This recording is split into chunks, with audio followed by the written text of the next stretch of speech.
Assalamualaikum warahmatullahi wabarakatuh. Salam sejahtera untuk kita semua. Semoga kita tetap semangat dan sehat selalu. Baik, hari ini masuk ke materi 11 dengan judul Tanggung Jawab Sosial Perusahaan. Latar belakang. Aktivitas bisnis atau perusahaan yang hanya berorientasi pada keuntungan saja akan berdampak negatif bagi masyarakat dan lingkungan. Untuk itu, dibutuhkanlah tanggung jawab sosial perusahaan atau corporate social responsibility atau yang sering kita kenal dengan sebutan CSR, bertujuan untuk pengelolaan perusahaan ramah lingkungan dan sosial. Adapun dampak negatif yang ditimbulkan adalah penipisan lapisan ozon, kemudian adanya konflik, pemanasan global, konflik masyarakat dengan PT Freeport. Untuk menanggulangi hal tersebut dibutuhkanlah CSR dengan tujuan sebagai respon perusahaan dalam meminimalisasi kerugian yang diterima masyarakat dan lingkungan sekitar terhadap aktivitas perusahaan. Lalu, apakah CSR itu? CSR merupakan salah satu dari etika bisnis. Jadi, apakah perusahaan itu beretika atau enggak dilihat bahwa perusahaan itu punya CSR atau tidak. Nah, CSR ini erat kaitannya dengan teori utilitarisme yang diutarakan oleh Jeremy Bentham, menyatakan bahwa suatu perbuatan yang dinilai baik jika membawa kesenangan yang besar untuk jumlah orang yang paling besar. The greatest good for greatest number. Lalu apa sih CSR itu? Nah, ini ada beberapa pengertian dari CSR menurut beberapa narasumber. Yang pertama, menurut Kotler dan Nancy, CSR adalah komitmen perusahaan untuk membantu meningkatkan kesejahteraan komunitas melalui praktek bisnis yang baik dan mengkontribusikan sebagai sumber daya perusahaan. Menurut Yusuf Wibisono, CSR merupakan tanggung jawab perusahaan terhadap pemangku kepentingan untuk berlaku etis, meminimalkan dampak negatif, dan memaksimalkan dampak positif yang mencakup aspek ekonomi, sosial, dan lingkungan dalam rangka mencapai tujuan pembangunan berkelanjutan. Menurut KAS tahun 2003, CSR adalah suatu program yang memiliki konsep bahwa suatu perusahaan memiliki berbagai tanggung jawab mencakup kepada semua pihak yang berkepentingan di perusahaan tersebut. Terakhir, menurut UU PT, Undang-Undang Perseroan Terbatas, Pasal 1 Butir ketiga, CSR merupakan tanggung jawab sosial dan lingkungan atau TJSL, yang berarti bahwa komitmen perseroan untuk berperan serta dalam pembangunan ekonomi berkelanjutan guna meningkatkan kualitas kehidupan dan lingkungan yang bermanfaat baik bagi perseroan sendiri, komunitas setempat maupun masyarakat pada umumnya. Ada 10 komponen utama CSR. Yang pertama, pelindungan lingkungan. Jadi CSR itu salah satu hal menyangkut lingkungan. Ketika perusahaan itu berdiri, maka dia harus ramah lingkungan. Yang kedua, jaminan kerja untuk masyarakat sekitarnya. Yang ketiga, hak ajasi manusia, melindungi hak ajasi masyarakatnya. Keempat, ada partisipasi masyarakat. Kelima, ada standar usaha. Keenam, ada pasar. Ketujuh, pengembangan ekonomi. Kedelapan, ada perlindungan kesehatan. 9, kepemimpinan dan pendidikan. Terakhir, bantuan kemanusiaan. Citra positif akan didapat oleh perusahaan jika memenuhi komponen tersebut. Jadi, perusahaan itu akan mendapatkan citra positif di mata masyarakat jika dia memenuhi 10 komponen CSR tersebut. Adapun tujuan CSR, pertama, mengharapkan social license to operate. Kedua, mendapatkan penghargaan dan pengakuan dari masyarakat. Ketiga, memperbaiki hubungan dengan stakeholder. Keempat, mereduksi resiko dunia usaha atau industri. Kelima, memperbaiki hubungan dengan regulator. Keenam, membentang akses menuju market yang lebih luas. Ketujuh, meningkatkan semangat dan produktivitas. Kedelapan, melebarkan akses sumber daya.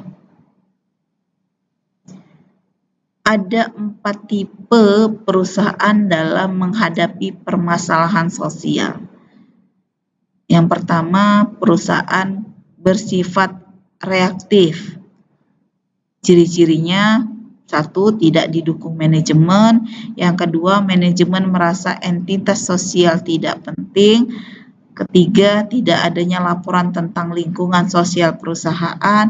Keempat, tidak ada pelatihan tentang entitas sosial kepada karyawan. Kedua, tipe defensif. Ini ciri-cirinya. 1, isu lingkungan sosial hanya diperhatikan jika dipandang perlu.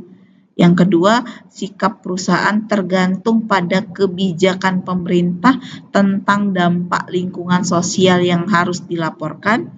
Ketiga, sebagian kecil karyawan mendapat dukungan untuk mengikuti pelatihan tentang lingkungan sosial perusahaan. Yang ketiga, tipe akomodatif. Karakteristiknya, 1, terdapatnya beberapa kebijakan top manajemen tentang lingkungan sosial. Yang kedua, kegiatan operasional perusahaan dilakukan secara internal dan sebagian kecil secara eksternal. Yang terakhir, ada beberapa karyawan yang mengikuti pelatihan tentang sosial perusahaan. Nah, yang keempat, ini sikap perusahaan yang sangat baik atau proaktif. Yang pertama, top manajemen mendukung sepenuhnya mengenai isu-isu lingkungan sosial perusahaan. Yang kedua, kegiatan operasional perusahaan dilaporkan baik secara internal maupun eksternal perusahaan. Yang ketiga, karyawan memperoleh pelatihan secara berkesinambungan tentang lingkungan sosial perusahaan. Berdasarkan tingkat atau lingkup keterlibatan perusahaan dalam CSR, Lauren Weber dan Post 2005 membedakan 2 prinsip CSR. Yang pertama, prinsip amal. Yang kedua, prinsip pelayanan.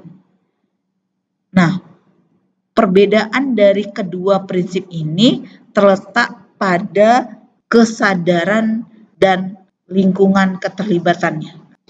Ini tabel pondasi dari CSR menurut prinsip Lauren ya. Menurut prinsip amal, definisi dari CSR itu bisnis harus memberikan bantuan sukarelawan kepada orang atau kelompok yang memerlukan.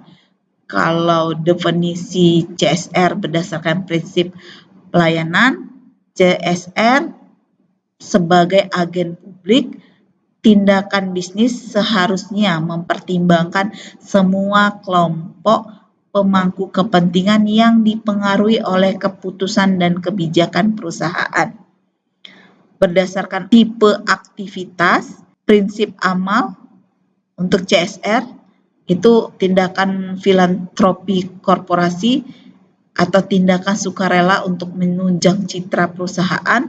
Kalau berdasarkan prinsip pelayanan, mengakui adanya saling ketergantungan perusahaan dengan masyarakat, menyeimbangkan kepentingan dan kebutuhan semua ragam kelompok di masyarakat. Nah, contoh CSR berdasarkan prinsip amal, mendirikan yayasan amal. Ini tujuannya berinisiatif untuk menanggulangi masalah sosial, bekerja sama dengan kelompok masyarakat yang memerlukan. Contoh prinsip pelayanan CSR, pribadi yang tercerahkan, memenuhi ketentuan hukum, menggunakan pendekatan stakeholder dalam perencanaan strategi perusahaan. Ada beberapa model dari pelaksanaan CSR. Yang pertama, keterlibatan langsung, yaitu perusahaan menjalankan CSR secara langsung kepada masyarakat. Nah, misalnya perusahaan memberikan bantuan uang tunai secara langsung kepada masyarakat sekitar. Nih, contohnya PT Berlian Inti Mekar atau BIM membagikan pupuk secara langsung ke petani dan memberikan bantuan kepada salah satu organisasi lokal di Desa Dayun, Kecamatan Dayun, Kabupaten Siak. Model yang kedua yaitu melalui yayasan atau organisasi, yaitu yayasan melalui yayasan atau mendirikan yayasan sendiri atau organisasi sendiri. Kegiatan ini sering dilakukan organisasi di negara maju dengan tujuan agar bisa menyediakan bantuan secara berkelanjutan. Contoh, Yayasan Sahabat Aqua, Yayasan Coca-Cola Company, dan sebagainya. Model yang ketiga yaitu menjalin kemitraan, yaitu menggandeng mitra yang memiliki fokus utama dalam melaksanakan kegiatan sosial, baik itu lembaga sosial yang dikelola swasta, pemerintah, maupun yang lainnya. Contoh, Dompet Duafa. Ini sering masuk ke email, iklannya ada di mana-mana gitu ya. Dompet Duafa, beberapa perusahaan bermitra dengan Dompet Duafa dan menyediakan layanan pengelolaan dana sosial seperti zakat, sedekah, dana kemanusiaan, dan lain-lain. Model yang keempat, bergabung dalam konsorsium, yaitu bekerja sama antara dua pihak atau lebih untuk mengadakan suatu proyek sosial yang mensejahterakan masyarakat. Contoh, Si Cepat Express berkolaborasi dengan Yayasan Happy Hearts Indonesia merenovasi bangunan sekolah SDN Wikico Rongo di Nusa Tenggara Timur. Nih contohnya, jadi beberapa perusahaan bergabung untuk mendirikan gedung sekolah. Jenis CSR dilihat berdasarkan tanggung jawabnya ada 4. Yang pertama adalah tanggung jawab lingkungan, yaitu bertujuan untuk mengurangi polusi dan emisi rumah kaca atau sering disebut gas rumah kaca, serta kerusakan alam sehingga penggunaan sumber daya alam yang berkelanjutan. Intinya, bagaimana perusahaan berkontribusi dalam menciptakan bumi yang lebih baik. Kedua, tanggung jawab hak asasi manusia. Ini dapat dilihat melibatkan penyediaan praktek perburuan yang adil, misalnya upah yang sama untuk pekerja yang sama, dan praktek perdagangan yang adil dan menolak pekerja anak. Nah, isu sekarang bahwa perkebunan sawit Indonesia ini melanggar tanggung jawab hak asasi manusia. Isunya bahwa buruh atau tenaga kerja BHL di perkebunan sawit masih banyak menggunakan anak di bawah umur. 3. Tanggung jawab filantropi. Filantropi adalah kegiatan meluncurkan dana untuk bantuan sosial. Tanggung jawab filantropi dapat mencakup hal-hal seperti mendanai program pendidikan, mendukung inisiatif kesehatan, menyumbang untuk bencana, dan mendukung proyek fasilitas masyarakat.